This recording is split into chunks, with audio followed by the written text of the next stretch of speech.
Hi, this is Michael Buffer, and welcome to the BoxHard Podcast. Hello, everyone. This is Mikey Garcia. This the monster from the swamps, Regis Rougarou Program. Hey, what's up? This is King Carlos Molina, former IBF world champ. This is Michael, the Bounty Hunter, 2012 Olympian and your people's champ. This is Charlie Edwards, flyweight champion of the world. This is Fast Eddie Chambers, and you're listening to the BoxHard Podcast with my main man, Joey Coastman.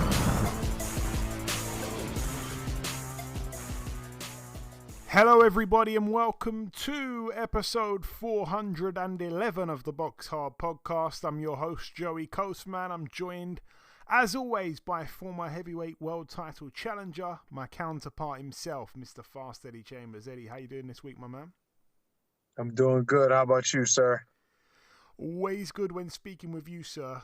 Always good when speaking with you. We're going to dive straight into the review part of the show. We're going to start here last Friday, August 25th at the Overtime Elite Arena in Atlanta, Georgia, USA. It was a big upset, actually. The undefeated prospect, Lorenzo Simpson from Baltimore, now 13-1. He lost a majority decision over 8 rounds to Vladimir Hernandez, who's now 14-5. That's a humongous upset there.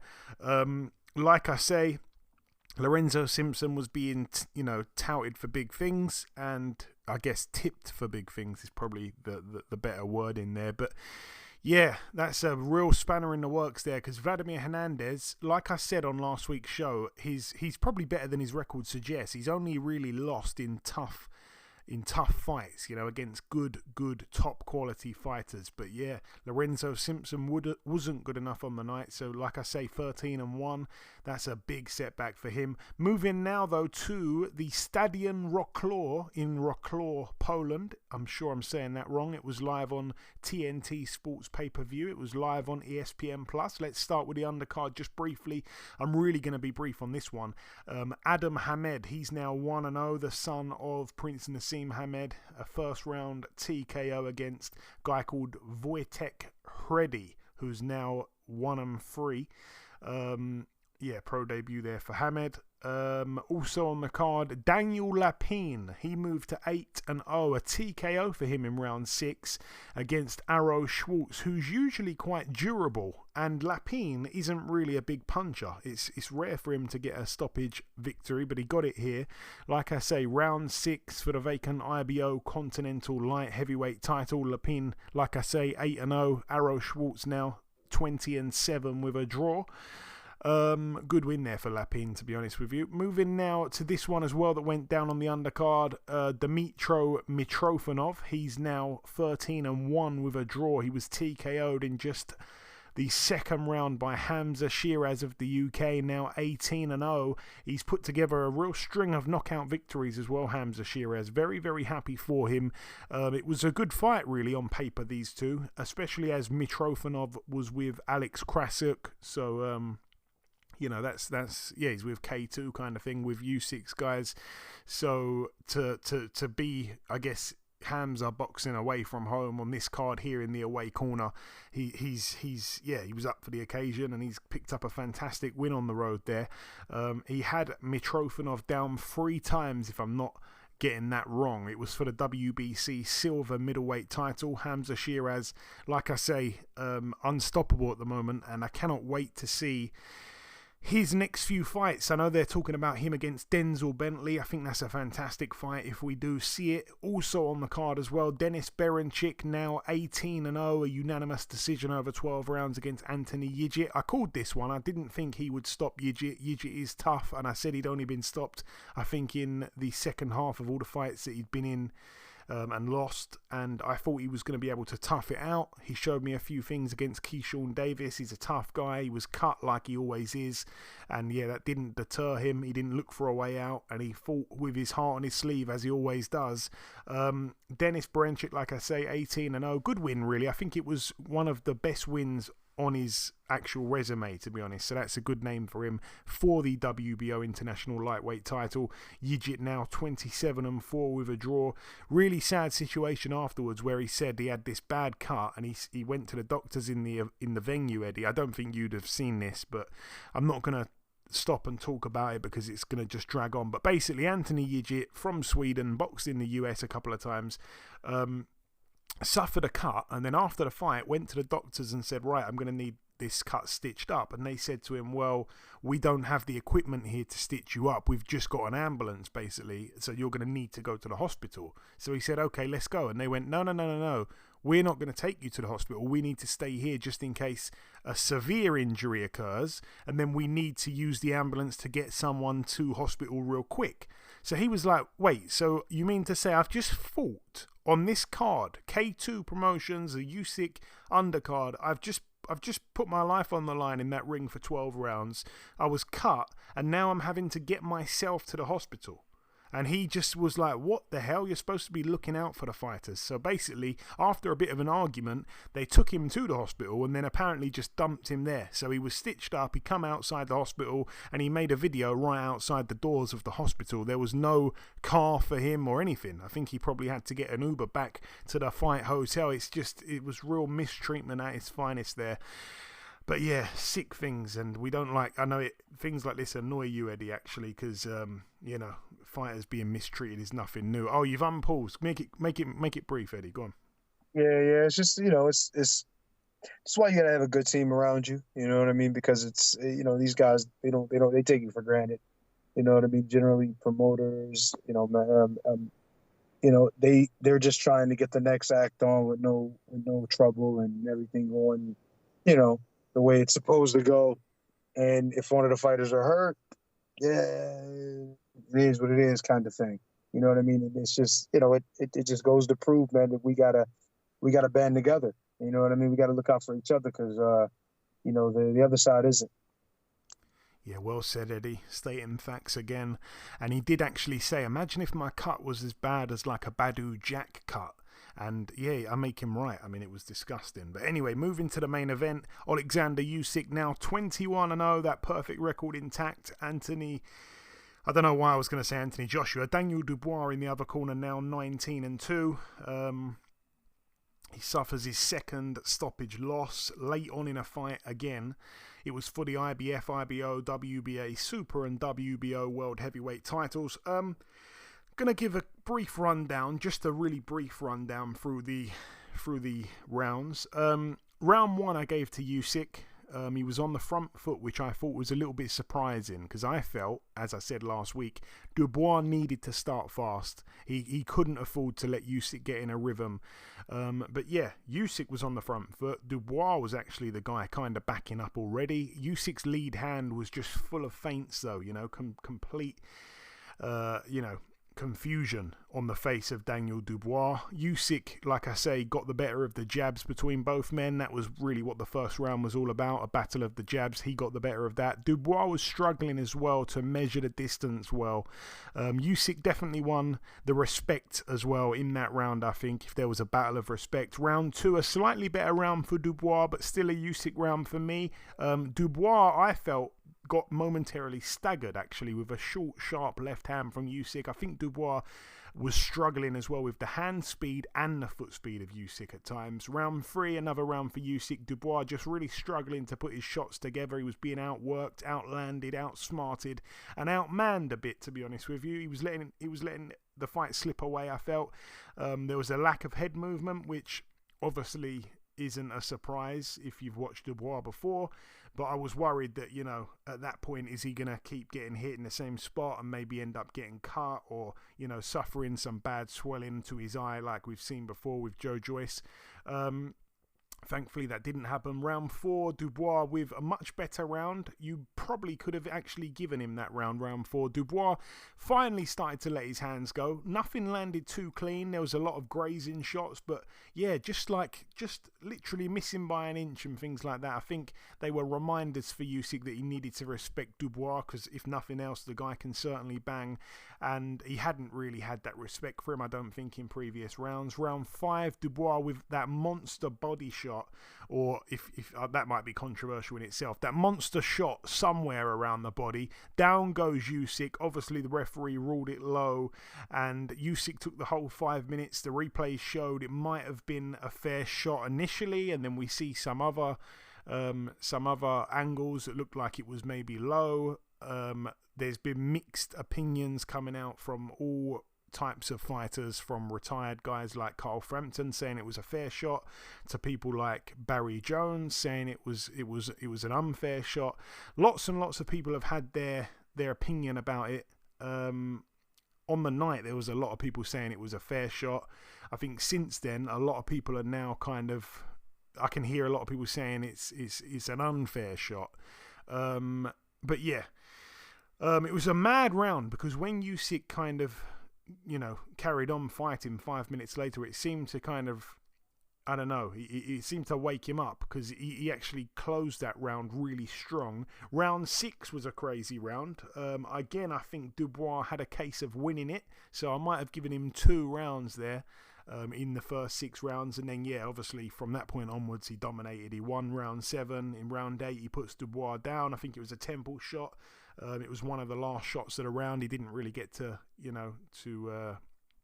follow up on it, but he had him down there. It was a bit of a weird one. Then round 9, obviously down and out. Dubois stayed on his knees for the count.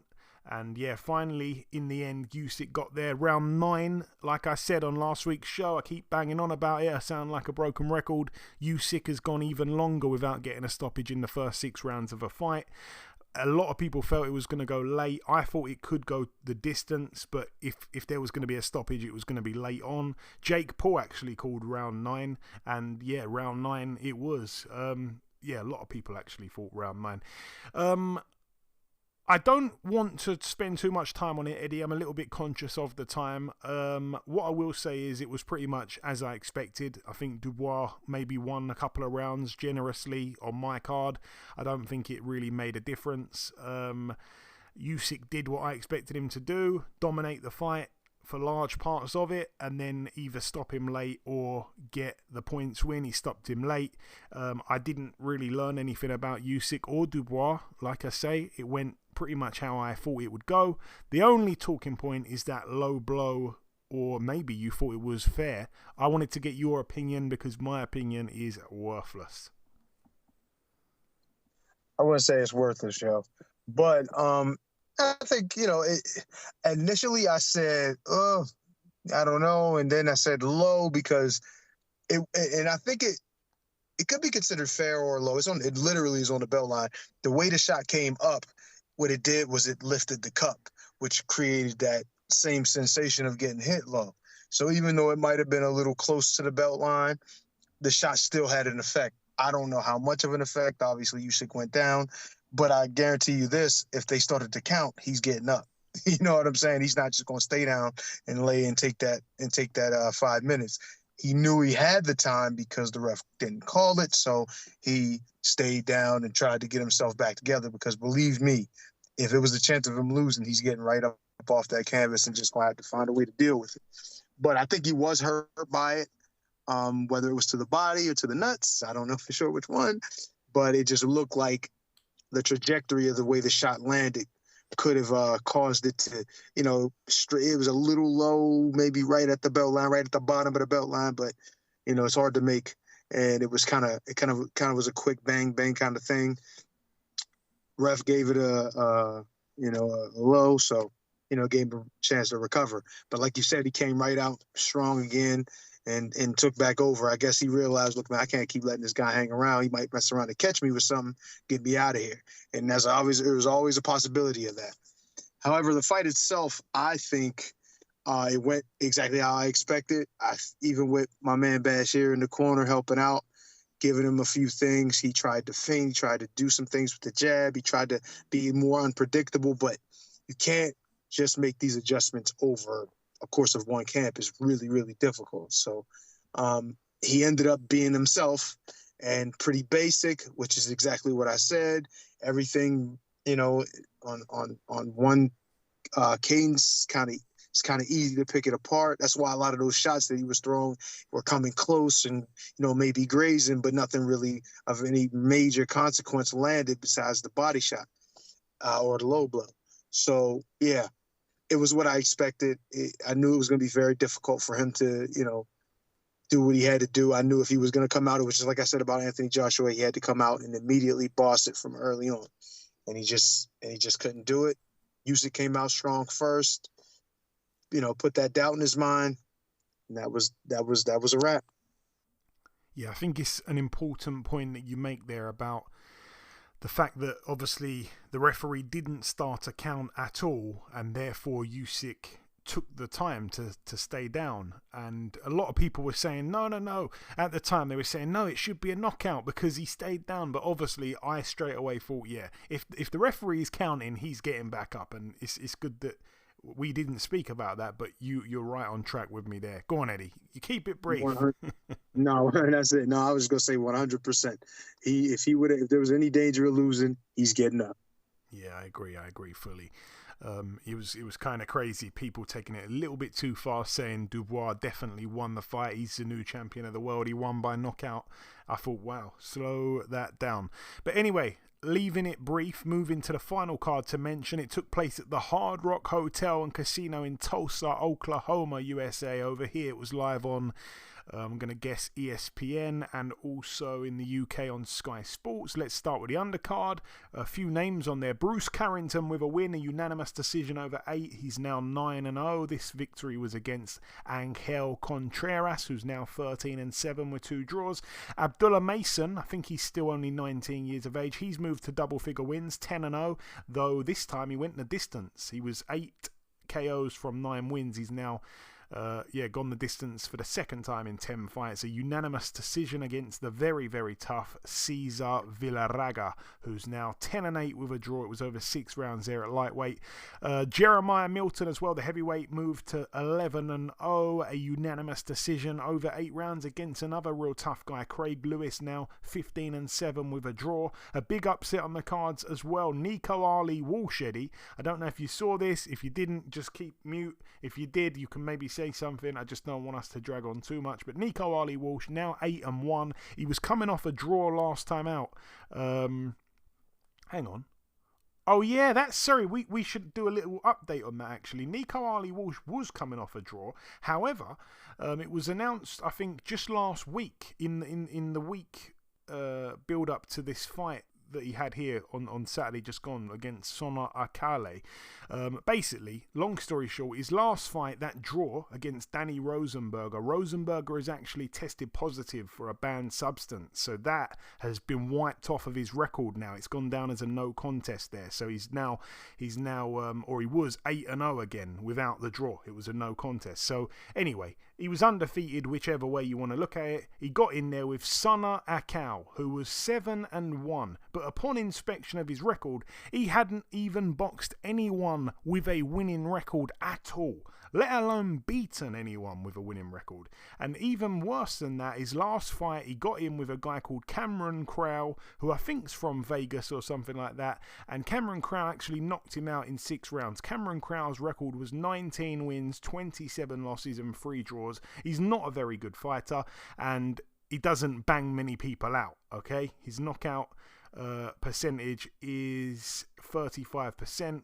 It's not the end of the world, to be honest. But anyway, this guy Sona Akale, I had no thoughts of him upsetting Nico Ali Walsh at all, but he did. A majority decision over 6 rounds. The scorecard's 58-56 times 2, and then of course Steve Morrow 57-57. That's why it was a majority decision in favour of Sona Akale. But that's a big spanner in the works for Nico Ali Walsh there. A lot of people saying he was overhyped, what a hype job and all these things. I got into a little bit of a spat with someone on social media about that. I don't really think he was overhyped. I don't think they were saying... I think to overhype someone, you've got to say, oh, he'll go and beat him. He'll go and beat him. He'll go and beat him. I just think he was the grandson of Muhammad Ali. They signed him based on his surname. We've seen it happen over here in the UK many times. Campbell Hatton, Conor Benn, Chris Eubank Jr., it happens, they sign people just based off their surname. It's a marketing strategy. But I don't think he was actually overhyped. I think that's the wrong word. Maybe he was a little bit worse than most people thought he was, but I don't think he was necessarily overhyped. Anyway, moving on. Moving up the card, also on the card, it was actually the first fight of the entire night, which was really interesting. Bakudir Jalalov, the Olympic gold medalist, now 13-0 with 13 KOs. It took him just one round to knock out Onoriode Ewaremi, who is now 20-3. It's a bit of a mouthful, his name. He was a big puncher as well. I said it on last week's show. He either knocks you out or he gets knocked out. And yeah, he got knocked out. I think he was down, I want to say 3 times, but it could have been 2 times. But yeah, that's the 3rd time he's been stopped. And like I say, Jalalov got him out in just a round. Really impressive. Moving up the card once again, Efe Ajagbaredi, now 18-1. A win. He won by disqualification in round 4 after repeated low blows from the heavy punching slick southpaw Zan Kossobutski, who didn't look anything slick at all on Saturday night. He's now 19-1. It was for the WBC International Heavyweight title. A real shock, actually, because he was the big favourite. The bookies expected him to knock Ajagba out. I think Ajagba, honestly, is a little bit better than some people think he is. I think, Eddie, you've criticised him a little bit in the past before. I actually think he's a bit better than maybe you think he is or whatever. I think he's, if he's not a top 10 heavyweight, he's certainly a top 15 heavyweight, and there's a lot of good heavyweights out there. I actually think he's a good fighter, but like I say, Kossobutski could not get going. He couldn't seem to work out the distance. I think Ajagba at times kind of swarmed him just in little bits, in little spells to keep him off balance, keep him uncomfortable, and did the right things really to frustrate him, and it led to these low blows. And he must have hit Ajagba in the nuts about 4 times. The referee had no choice in the end. So that was a weird way to lose Euro. So yeah, Jagba 18-1, and I will come to you in a moment, Eddie. I'm just moving to the main event. Jared Big Baby Anderson 16-0, a TKO in round 5 against Andre Rudenko, now 35-7. It was for the WBC USA and WBO International Heavyweight titles. Jared Anderson becomes just the second man to stop Andre Rudenko, although he has been stopped twice in his last 3 fights, so it definitely seems like he's at the end of his career. He is the quickest man to have stopped him. He did it in round 5, whereas the other guy stopped the guy in round 6. Not too much to read into, really. Jared Anderson, I think we said it on last week's show, Eddie, to be honest. He was always going to be too young, too fresh, too good, especially at this stage of his career where they both are. We knew Rudenko was at the end. I said Hughie Fury beat him 8 years ago. Jared Anderson, there was a massive gap in age, obviously much fresher. And I was surprised as well because I didn't know this, but they had, Rudenko listed at just 6 foot tall. He certainly looked a hell of a lot bigger than 6 foot tall. They must have that awfully wrong because he looked the same size as Jared Anderson, and Jared Anderson's listed at 6'4". However, Jared Anderson to me doesn't look 6'4", so I'm not entirely sure if I'm just seeing things or what. But anyway, the height seemed to be close, but apparently there was 4 inches in it. I definitely didn't see that. But yeah, Jared Anderson, when he let his shots go in combinations, he looked really good. But like I say, it was just a meaningless fight, really. I guess maybe a confidence booster coming off that shady performance against Charles Martin last time. Other than that, there was no real need for the fight. I was much looking forward to a Jagba Kossobutski over this main event. That was my main event. But yeah, no more really for me to say on it, Eddie. If you want to say anything about those fights on that card, there it is, the final card. A Jagba Kossobutski, Jared Anderson, Andre Rudenko, and yeah, Nico Ali Walsh, if you saw any of that. Take it away, my friend. Yeah, I didn't really see much of the Nico Ali watch. I saw little clips of it, and I guess the guy was just busy and was being more active. And at the end of the day, the name wasn't enough to keep him undefeated. So unfortunately, he has to lose that fight. But if I was them, I'd go and try to get a return match as soon as possible. Get this guy out of there if they can. The only one that I actually had some viewing of was the Jagba and Kazaputsky one, and I don't know how sometimes these guys keep their cool in a sense. Like, he was obviously doing it, purposely. You know what I mean? I've never had anybody do anything like that to me in the ring. It's always been real respectful for the most part. I mean, you're fighting. I mean, you can't get any deeper than that. But I just don't know how sometimes these guys keep their cool because, I'm an extremely nice guy. But when somebody's doing something deliberate to try to hurt you, you gotta, that's when sometimes I step out of character. I just turn to a different person, I guess. It hasn't happened very much because I'm generally very, very much in control of my emotions. But that's just I think I would struggle and eventually lose my cool. But I've never had anything like that happen to me in a fight. And most of the time it's respectful, but I don't know what I would have done. I just know that it probably wouldn't have been anything within the rules. I'd have probably done the same thing back to him, But it just turns out that, he gets the win. I think he was just probably frustrated. He probably wasn't able to get off. Probably wasn't able to get his game going, and and that's the kind of thing that happens. But unfortunately for him, got that one next to his record now. So. I guess justice was served in that way. I didn't really see much. I didn't really see any of the Big Baby fight at all. So I'm really not too familiar with what happened there. I take your word for it, Joe. But on to the next one. On to the next one for him. Yeah, hopefully it's another quick turnaround because Jared only boxed a few weeks ago against Charles Martin, and he's boxed here against Rudenko. It was more like a sparring session for him. Hopefully we see him out again before the year's out. No real reason why we can't see him again in that time. But anyway, that brings the review part to a close. It's now time for me to welcome this week's special guest. Ladies and gentlemen, please welcome the undefeated Cruiserweight knockout artist. It is, of course, Mr. Craig Parker. Craig, welcome to the show, my man. How you doing? I'm delightful to be on it. Hey, I'm delighted to have you on, Craig, man. So, welcome on. Like I say, it's been a long time coming. You're 14-0, 14 KOs. But the one thing I think you're lacking is the publicity and maybe the following. I'm hoping we can change that in a small way here. I wanted you to open up to our listeners about how you first got into boxing, if you don't mind, Craig. If you can just briefly tell us your backstory. Where did it all begin for you, my man? It began for me on the south side of Chicago. Originally, I'm from Chicago. Had a friend that got into some trouble, and he had to do community service. And as he was doing community service, we hang out every day. And he asked me to come up there with him when he's doing community service. And a guy asked me, did I want to get in the ring and spar? And at first, I'm like, no. The guy looked good, It looked like he boxed before and everything like that. So, he came to me and started bribing me, and my friend started like, yeah, man, you could do it. Get in there. So I got in there and tried it out, and the only thing I knew how to do is try to protect myself. So I was just throwing punches and tried not to get hit with punches, even though I know I got hit with a lot of punches. But after that, the guy told me, look like you can be a good boxer if you stick with it.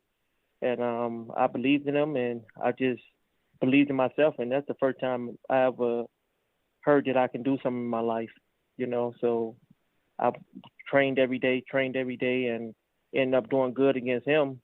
And then they started pinning me into tournaments and, fights. So I just took it from there. And Craig, that's really cool, man, because obviously you mentioned there, you go to a gym, you're tagging along with your friend, and all of a sudden an opportunity presents itself that you weren't really prepared for to jump in the ring. That would scream that you were a confident kid, but I'm led to believe you wasn't really the most confident of kids. Tell me about that. Am I right in saying that you also, like many other fighters, went through a stage in your life where you were the victim of bullying. Yes, I always got bullied on and picked on. That just was in every neighborhood I ever lived in. So I was always a quiet kid, and I wasn't that confident to just jumping in the ring with this guy. It took him a lot of talking, so probably like 2 to 3 hours of talking to me to get me in there. So I was afraid, you know what I'm saying? So I think my fear is what, made me feel like I could do this, you know what I'm saying? Because it was just, I always got bullied on and picked on and stuff like that. I was trying to stay away from any kind of fighting and anything that had to do with physical, being in an abused household. Physical thing was the least thing on my mind. So when I got in there, and it's the first time somebody told me I could do something, and I started believing in myself, and, he started believing in me, and it just went from there. And Craig, you mentioned there about your household. Am I right in saying there's 7 or 8 of you? It's 8 of us. Yeah, me make siblings. 8. It's 7, me make 8. 7 and you, so eight siblings there. Yeah. Your mother passed in 2014. That was a real turning point for you. Yes. That's when I really looked over the bed and seen them 7 faces that she said that will come to me if anything ever happened. And I never think anything would ever happen to her, because I'm like, Ma, you're going to be here forever. You know what I'm saying? You're going to see great grandkids. And we think about, we don't expect the person who's saying, if something happened to me, they're going to look towards you. We don't look at that as like tomorrow. You know what I'm saying? But that's how I felt when it happened. It was like a blink of an eye and it's happened. And I was like, I got to make a change in my life. So I left. I left Chicago. You left Chicago and headed for Vegas. Am I right in saying that? Yeah, I left Chicago and headed to California. Then I went to Vegas. Not just when that happened, like a couple of years later, I took off. Yeah. And you mentioned as well, you were sleeping on couches in that time. You were working odd jobs in that time to make ends meet. What kind of jobs did you find yourself doing, Craig? Man, I couldn't believe I was at Checkers, fast food restaurants, cleaning.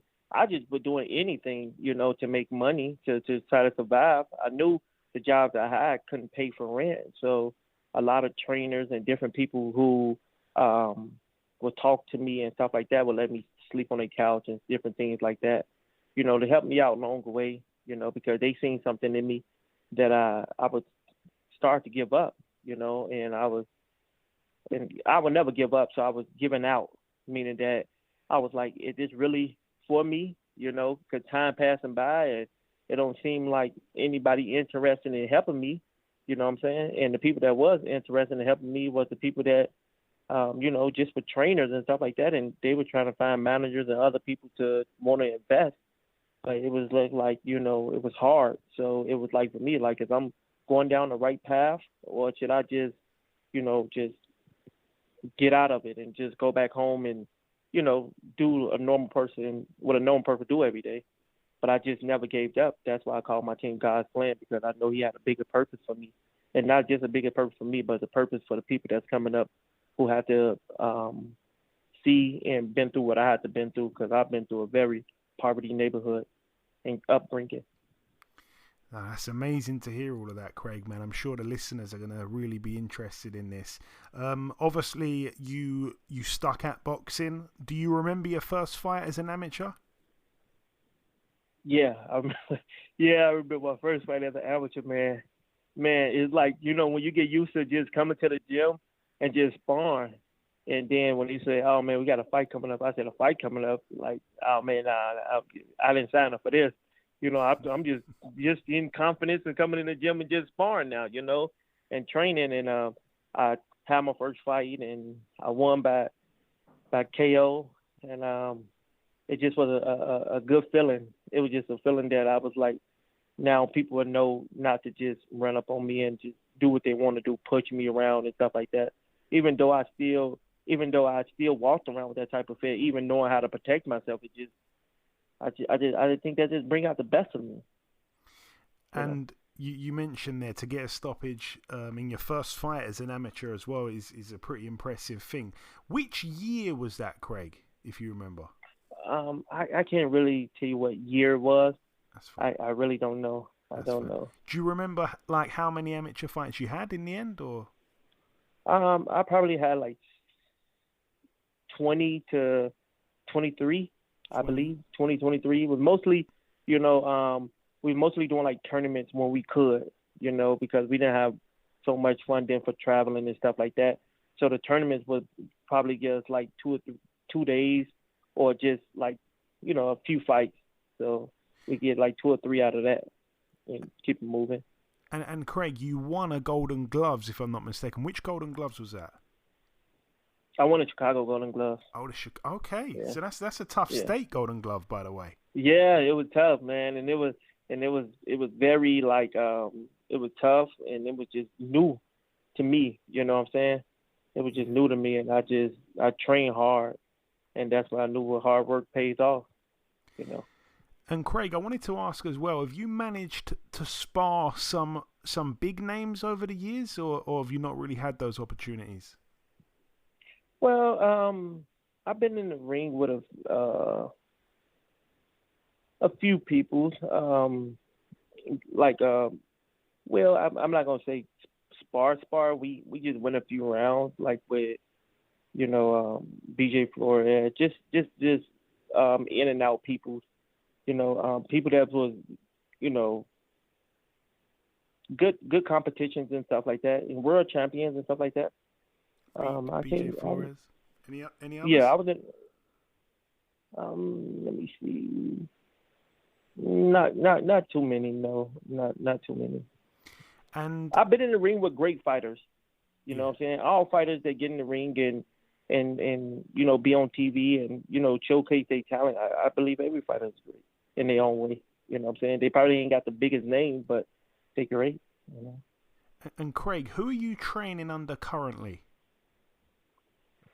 And to be honest, I don't have nobody I'm training with currently. Okay, because I know you spent some time. Am I right in saying you spent some time with Jesse Reed? Yeah, I trained with Jesse Reed.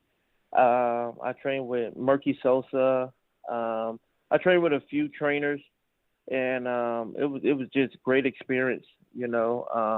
I trained with Jesse Reed. I think Jesse Reed is the biggest trainer I ever trained with, and he just spilled so much knowledge on me, and just talked about so many great fights that he attended, and and was a part of so many great training camps, and just teaching me how to push things back to the basic. It's like everything can be going fast, and then you start learning new tricks, but the basics always play the biggest part in winning a fight.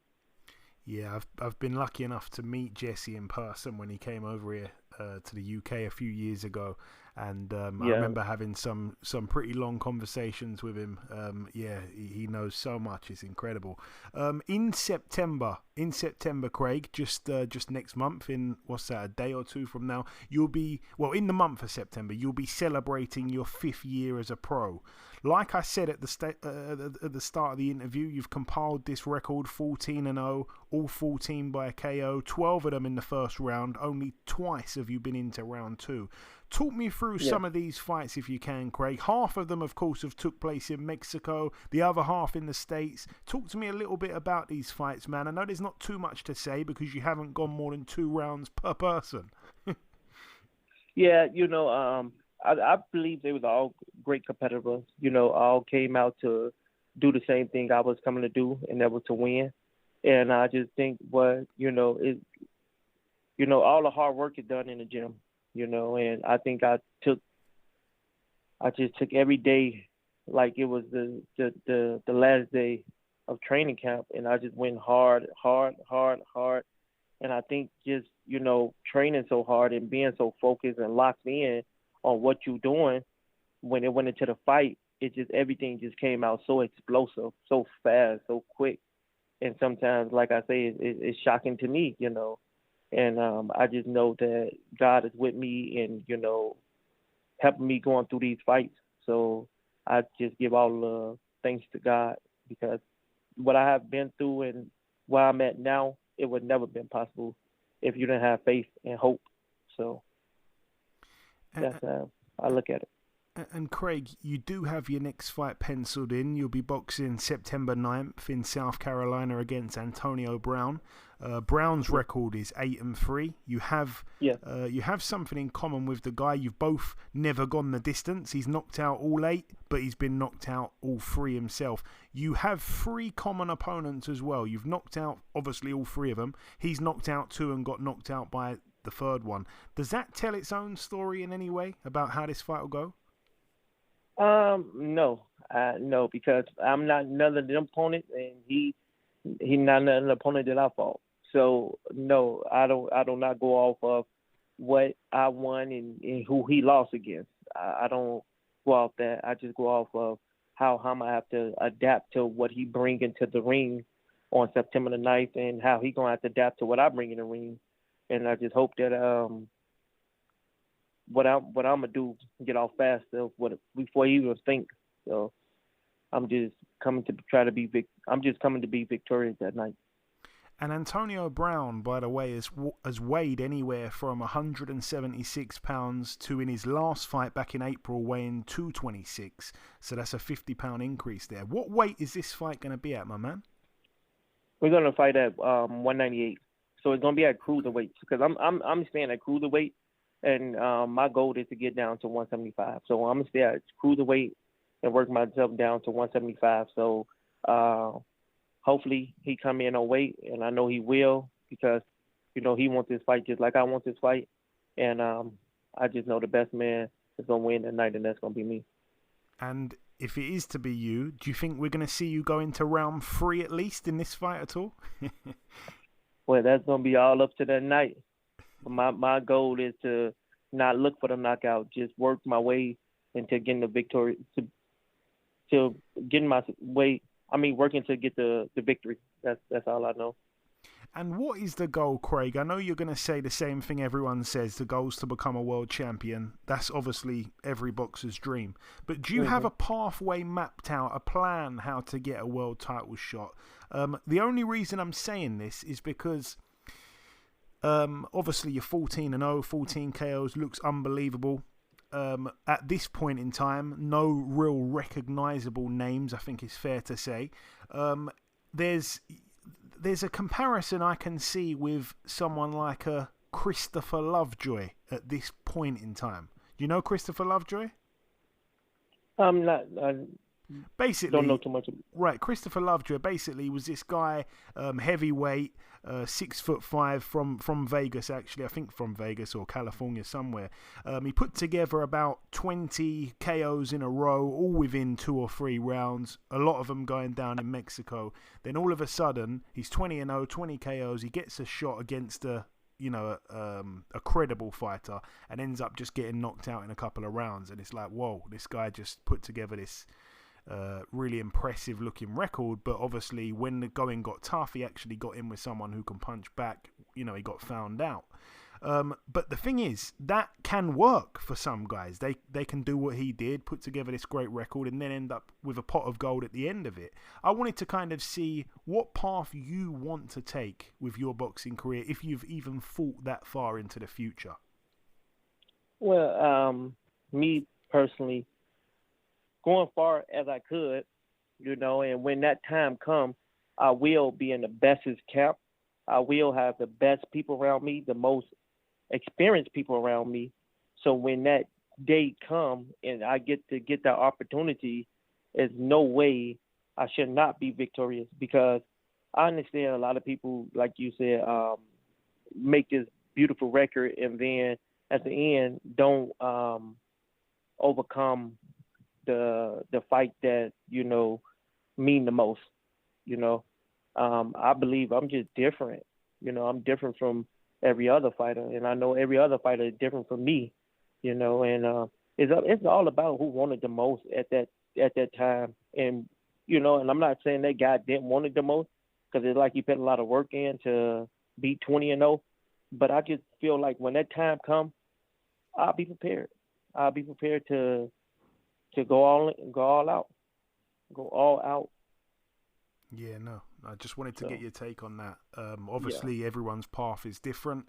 I like the way that I don't want that to come across offensive. I like the way your kind of journey into boxing transpired, because you came from very humble beginnings. You've had it rough. You know what I'm saying? You're from a real dangerous place, poverty stricken. You've been on sofas, on couches, sleeping, working odd jobs. You've got the story, the makings of a guy that can go far if they dedicate themselves truly to this sport, which you seem to be doing. So I just wanted to get your take on that. That was all.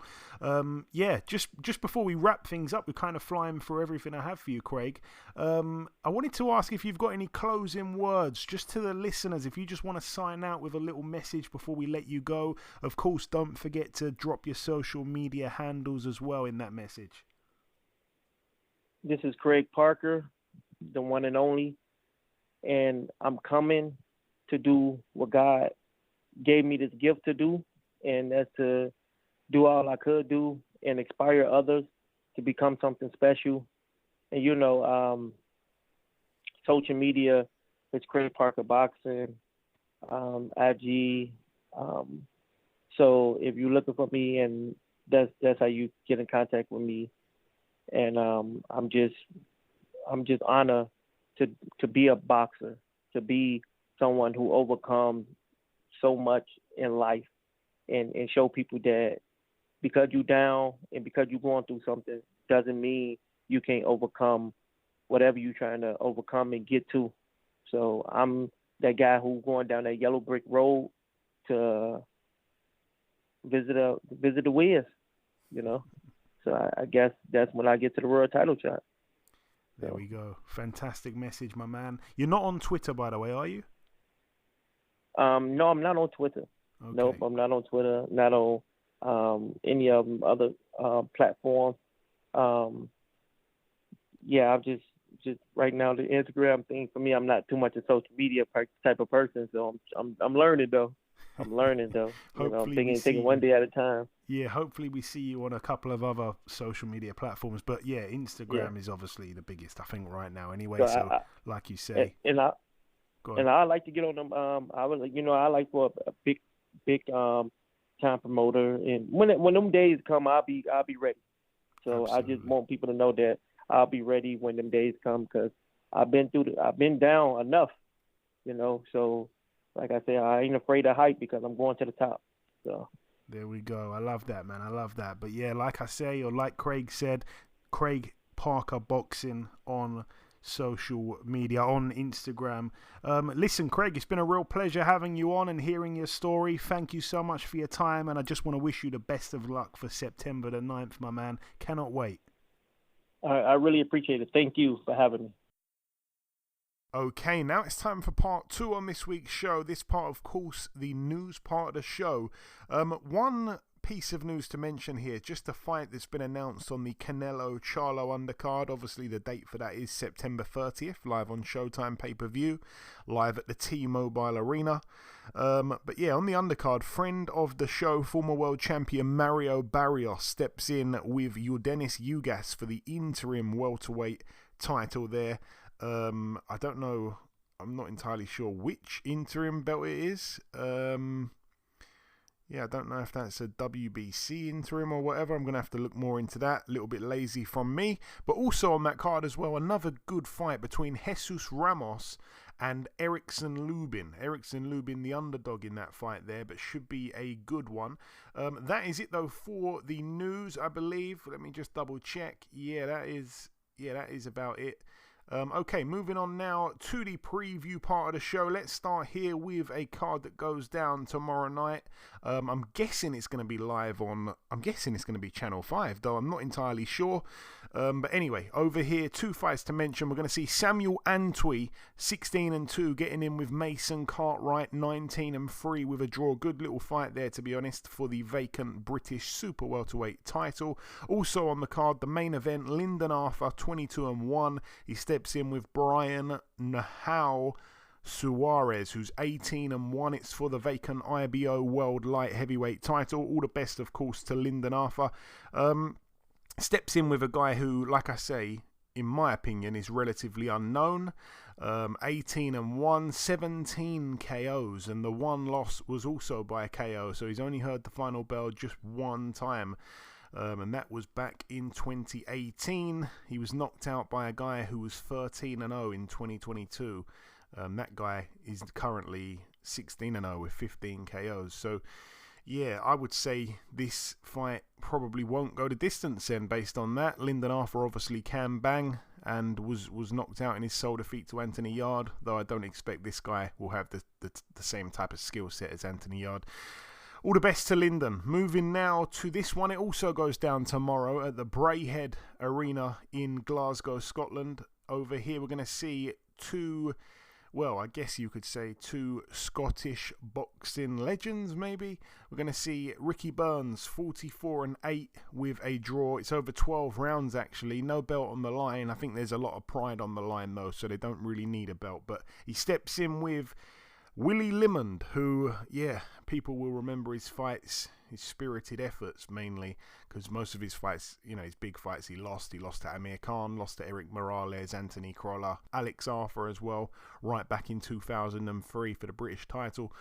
But yeah, I mean, looking at Willie Limond now, I mean, I'm not entirely sure how old the guy is. He's got to be in his 40s, I'm sure, probably about 45, I'd say.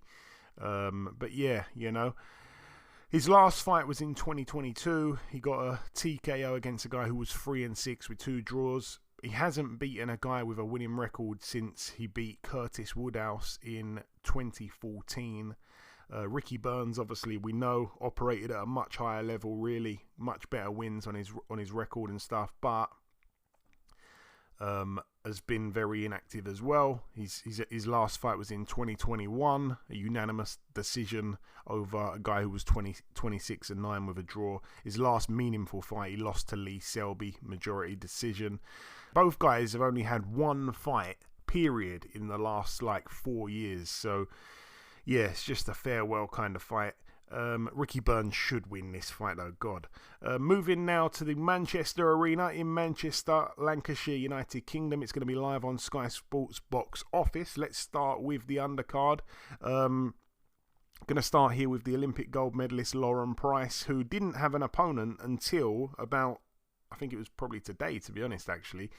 She actually gets in with a tough girl. I haven't seen her fight, but looking at her record, she's number 9 in the world with BoxRec, which doesn't mean too much, but she's 18-1 as a pro. She's got 10 KOs. She's from Zambia, nicknamed the Black Diamond. She's 32 years of age. The one loss was to Savannah Marshall in 2 rounds.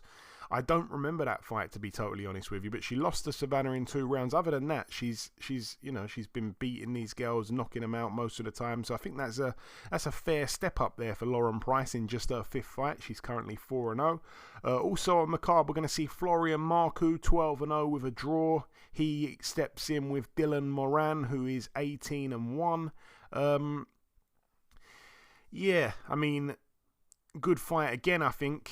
Marcou's so kind of small for the weight. He's only 5'8" and a half or something like that. To be a welterweight, he's kind of one of the smaller guys. Once again, giving away a few inches in height here to Dylan Moran, who I don't think's a fantastic fighter. You know what I'm saying? He did lose to a guy who was 2-2 with a draw, but since then he's kind of picked it up a little bit. Good win last time out. However, Florian Marcoux, who at times has looked very limited, has actually put together a decent little run recently. The draw against Jamie Stewart didn't look too good back in 2020, but the way he took apart Chris Jenkins was quite impressive, especially the fact that right after that, Chris Jenkins went 10 rounds with Tyrone McKenna, and then he went 9 rounds with Cyrus Patterson. So I think that was quite a statement there from Florian Marcoux. He did it quicker than anyone else ever had done. So that's a little reminder to say perhaps he is something special. Perhaps he's not overhyped. We'll have to wait and see, but could be a tough fight. I don't know. I haven't seen much of this guy here, but seems confident, and obviously that height advantage. I think he's a decent boxer. Moving up the card once again, we're going to see Frankie Stringer. He is 5-0. He's in a 6-rounder against Christian Lopez Flores, who's 14-27 with 2 draws. Actually, no, there's a last-minute opponent change on that. He gets in with Engel Gomez, who's 8-15 with a draw. Engel Gomez been stopped 4 times in his 15 losses, including 2 back-to-back stoppages in his last 2 fights that both took place in the late part of 2022. So he's been out the ring for almost a year. Will Frankie Stringer get his first knockout? We shall see. I think that's the only important question, really. Also on the card, I'm going to come to you, Eddie. Fraser Clark, 7-0. He gets in with friend of the show, friend of yours, Dave Allen, 21-5 with 2 draws. Dave Allen was really, really desperate to get a big fight again. He's been kind of asking for this for quite a while. It looked like he might fight Fabio Wardley, who I think has put together the longest streak of knockouts in British boxing at the moment. I didn't want that fight for him at all. He gets in with Fraser Clark, who maybe isn't quite the one-punch puncher, but, you know, this guy has a deep, deep pedigree as an amateur and has not really put a foot wrong as a pro. Didn't look fantastic last time out, but that was against Marius Wack, one of the toughest guys in the game. Other than that, you know, he's been doing the business. And as for Dave Allen, you know, he's been quite inactive. His last meaningful fight was against David Price 4 years ago. He lost that fight. Since then, he's put together 4 wins in a row, all by TKO or KO within 3 rounds. 3 of the opponents, though, have had losing records. The only guy that he's actually beaten with a winning record in recent years was Dorian Darch, a man that you stepped in the ring with. But anyways, I know you're obviously pulling for Dave Allen to win this fight, Eddie, but realistically, as much as I'd like to see it, I can't see it happening. But what are your thoughts on the fight anyway? Obviously, we know I'd like to see Dave take the win here. It's one of my guys for a while now. Tough guy, been in with some interesting characters. He's he had actually more of a career than most would, expect him coming from, I guess, where he's coming from. Nobody's talked about him early on. You know what I mean? The way I met him was kind of funny. You know what I mean? I think we were both on an undercard. I forget whose undercard. Actually, I forget whose undercard it was at the time. But it was like my first fight over there. Really good guy. Trained with him for a good bit of time as well. Tough. Has more ability than he shows most of the time. Most of the time he just wants to get in there and pound on guys. You know what I mean? Use his strength and size and things like that. I don't think he's, I'm hoping. I'm pulling for him. I don't know too much. I haven't seen a whole lot of Fraser Clark, but I've heard good things. At this point, Dave's career, I'm not 100% sure what's going to come out of it from him. So I'm picking Dave, but that's because I'm 100% biased. I want to see him win, so that's what I'm going to be hoping for. Yeah, all the best to Dave, like I say. Also on the card, we're going to see friend of the show, former world champion Michaela Mayer. She steps in the ring once again on UK shores. She's 18-1. I believe this fight actually goes down at super lightweight, so I believe that'll be the first fight she's had at that weight. I don't know if that's just... because the opponent wasn't going to make 135, but I think she wants to be at 135 if I'm not mistaken. But anyway, she's up at 140 here. She gets in with a lady called Silvia Bartot, who is 11-2 with a draw from Italy. Lost her last fight by split decision, and she was TKO'd in her other loss to a lady I haven't heard of. Levels-wise, Michaela Mayer should win this one. Michaela Mayer, I think, is a decent puncher, to be honest with you. Got 5 KOs from 18 wins. I wouldn't be surprised if she got this lady out of there. It's over 10-2s, but again, I also wouldn't be surprised if she wins on points. She's going to win this fight, though. I don't really think she's going to struggle with this lady here. Also on the card, we're going to see Adam Azim, 8-0. He gets in with Aram Fanian, who is 23-1. With 5 KOs. This guy from Ukraine, again, I've never heard of this guy. I keep saying that. It seems like on this show I'm just saying I haven't heard of him, haven't heard of her. But I don't know much about the guy. Look for his record. I noticed a couple of names, like he beat Timo Schwarzkopf. beat him on points. He lost the fight back in 2018 to, again, a guy I've never heard of. He's testing my boxing knowledge here, to be honest with you, this guy. But yeah, he steps in with Adam Azim, who, some say is going right to the top, despite not looking great last time out when he stepped in with Santos Reyes. That was 7 months ago now. So he returns to the ring. Hopefully he can put on a statement win here and beat this guy. I don't think he will lose or nothing like that. I think he wins. Also on the card, another really good domestic fight. We're going to see Mark Heffron, 29-2 with a draw, stepping in with Little Lever's Meat Cleaver, Mr. Jack Cullen, 21-4 with a draw. It's for the British super middleweight title. It's over 12 rounds. Jack Cullen last time out getting stopped by Diego Pacheco. I don't think we got to see how good or bad Cullen is in that fight, really, because Pacheco just set about him and was always going to get him out of there. He's been matched so tough, Jack Cullen, and I actually think he's better than his record suggests. Not that his record suggests he's that bad, but he's been thrown in all these fights. I've said it before, they throw him in these fights to lose, and I'm just going to run through a couple of those fights he's been thrown in to lose.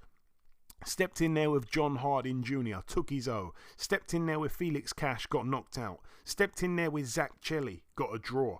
Chucked in there with John Doherty, took his O. Chucked in there with Avni Yildirim, beat him as well. That was a really good win. And then his last 3 fights, again, he's been chucked in. He's been chucked in with 2 undefeated fighters, and he's been TKO'd in both those fights. But they've probably been at higher than domestic level. So he gets in with Mark Heffron. Like I say, Mark Heffron, I'm kind of struggling to know what level he's at, to be totally honest with you, because both his losses have come to Liam Williams and Denzel Bentley. I don't know what kind of level you might think they are. I don't know if you're going to say that Liam Williams is world title level or not. I don't think he probably is at the moment, or hasn't shown that. Just underneath that. And as for Denzel Bentley, again, British title level for sure. Do you put him higher than that? I'm not entirely sure. So it's hard to kind of read into Mark Heffron to know what level he's at. But having said that, I was at his fight against Lennox Clark, and I thought Lennox Clark had a real chance in that fight, and he absolutely battered him. So I was really, really, impressed with that.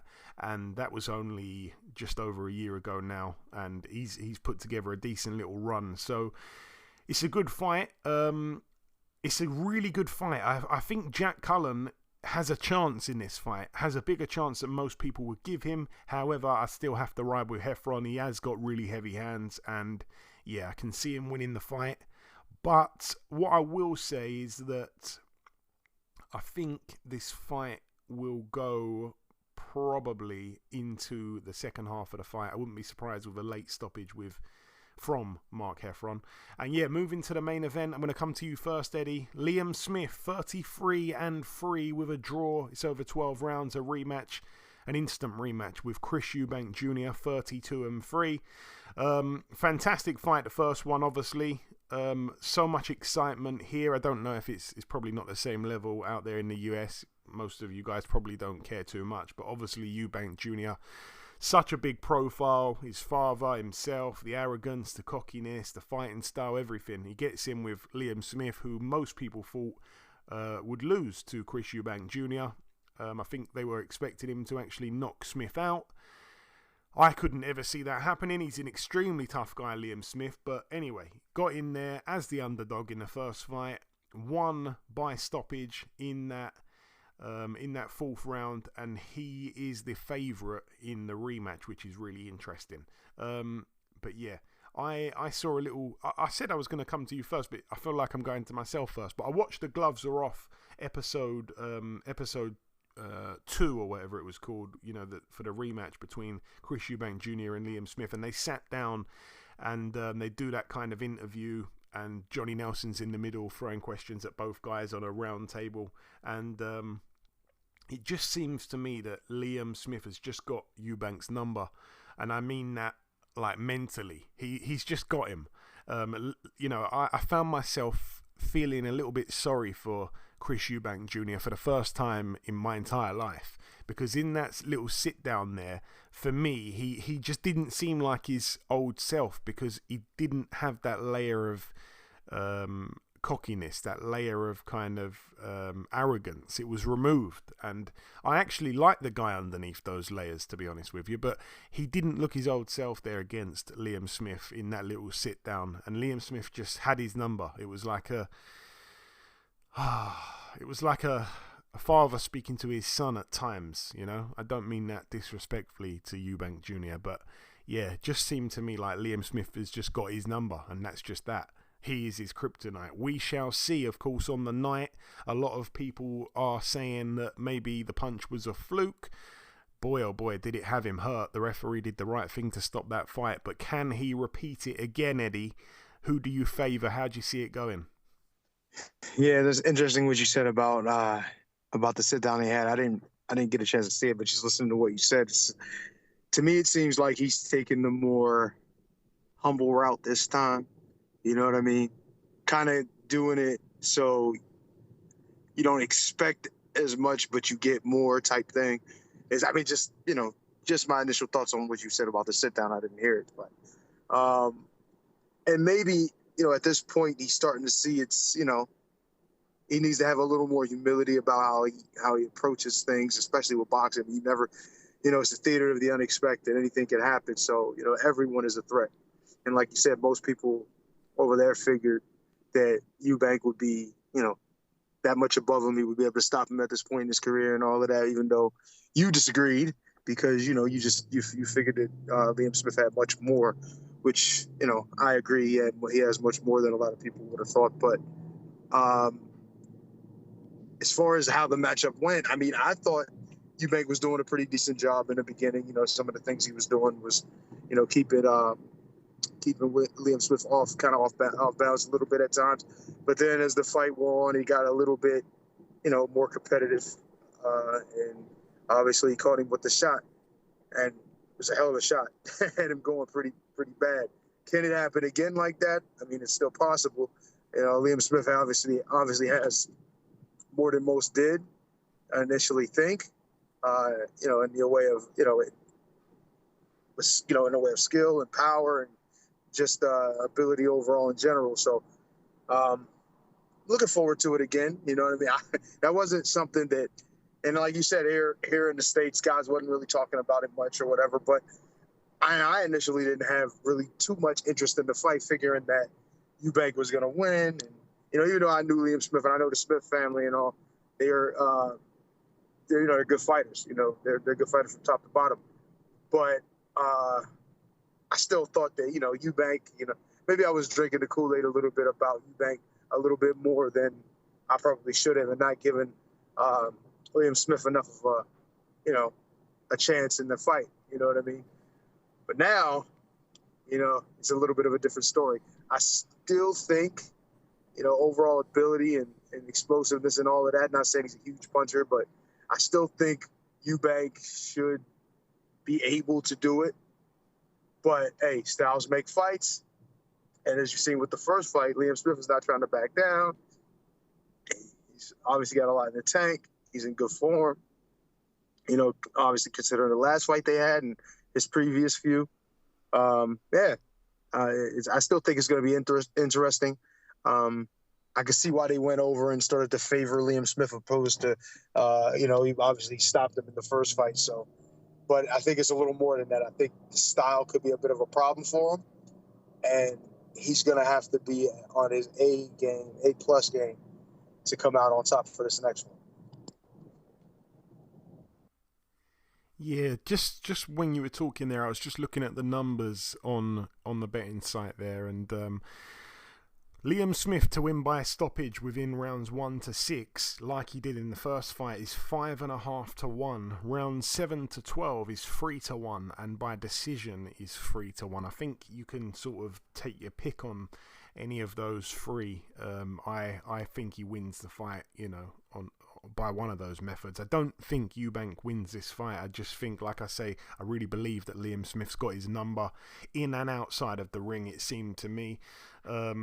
yeah, you know, obviously we only saw 4 rounds. Eubank had quite a bright start, but, you know, it's not a 4-round fight, it's a 12-round fight. And I think as the fight wears on, naturally, I think Liam Smith will start coming into it anyway. And I just think, yeah, he's just got too much for Eubank. He's too clever for him.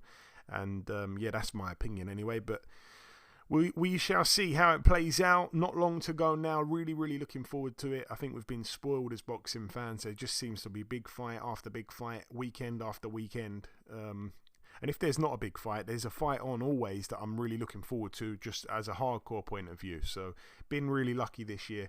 But anyway, that brings the preview part to a close. In part 1, we did the review part. Then we welcomed our special guest, Mr. Craig Parker. 14-0, 14 KOs, 12 in the first round, 2 in round 2. He's banging everyone out early. We brought you him. And then in part 2, we did the news. It was really brief. And then we've just wrapped up the preview part there. The final thing for me to do is to come in with the outro, which I'll do in just a few seconds. Okay, and this wraps up episode 411 of the BoxHard Podcast. I've been your host, Joey Coastman. Eddie Chambers has been with me for the duration of the show. A huge shout out to this week's special guest, the undefeated Cruiserweight knockout artist, Mr. Craig Parker. The biggest thanks of all, though, goes out to you, the listeners. Thanks once again for tuning in. That's about everything, though, from myself. Enjoy your weekends, people. Stay safe, and we shall see you all again same time next week.